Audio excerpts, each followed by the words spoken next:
బీసీలకు 42% రిజర్వేషన్ కోసం ఢిల్లీలో జంతర్ మంతర్ వద్ద కాంగ్రెస్ పార్టీ చేపట్టిన మహాధర్నాలో మంత్రి వివేక్ వెంకటస్వామి పాల్గొన్నారు.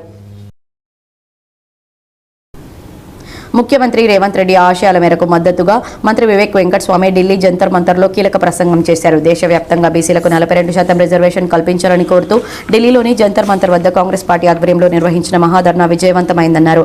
TPCC president B Mahesh Goud నాయకత్వంలో బీసీలకు న్యాయం సాధించాలన్న లక్ష్యంతో ఈ ఉద్యమం ముందుకు సాగుతుందన్నారు. ముఖ్యమంత్రి రేవంత్ రెడ్డి అసెంబ్లీలో బిల్లు ప్రవేశపెట్టి 42% రిజర్వేషన్ను అనుమతించాల్సిందిగా గవర్నర్కు పంపారన్నారు. రాహుల్ గాంధీ స్పష్టమైన ఆలోచనతో దేశంలోని బీసీలకు పూర్తి న్యాయం జరుగుతుందని తెలిపారు.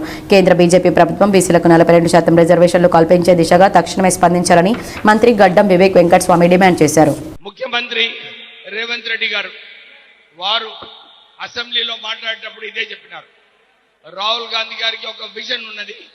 ఈ దేశంలో బీసీలకు అందరికీ కూడా హక్కులు కల్పించాలి, వీళ్ళకి 42% రిజర్వేషన్ ఎట్లా తీసుకొచ్చి తీరుతామని చెప్పి రాహుల్ గాంధీ గారి ఏదైతే ఆలోచన ఉందో అది రేవంత్ రెడ్డి గారు అసెంబ్లీలో పెట్టి చర్చకు పెట్టి అందరికీ కూడా యునానిమస్ రెజల్యూషన్ ఏదైతే ఉందో లోకల్ బాడీస్ లో మనము 42% రిజర్వేషన్ కల్పించాలని చెప్పి వారు ఈ రెజల్యూషన్ పాస్ చేపించి గవర్నర్ కి పంపిస్తే కేవలం బీజేపీ పార్టీ అడ్డుకోవాలని చెప్పి ప్రెసిడెంట్ దగ్గర పంపించి 40 రోజులు అయినాక కూడా వారు అట్లనే అడ్డుకున్నారు.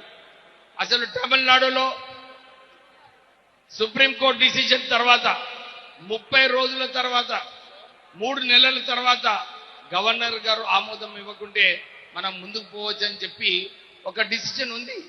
కానీ మళ్ళీ సుప్రీంకోర్టు గారు వారందరూ కూడా ఇదే చెప్పారు. మనము ఏదైతే బీసీ రిజర్వేషన్స్ కోసం కొట్లాడుతున్నామో ప్రెసిడెంట్ గారు తొందరగా ఆమోదం ఇవ్వాలని చెప్పి మేమందరం కూడా డిమాండ్ చేస్తున్నాము. ఇది ఇప్పుడే దిగ్విజయ్ సింగ్ గారు చెప్పారు. టీఆర్ఎస్ పార్టీ హయాంలో ఉన్నప్పుడు రిజర్వేషన్ పర్సెంటేజ్ తక్కువ చేశారు.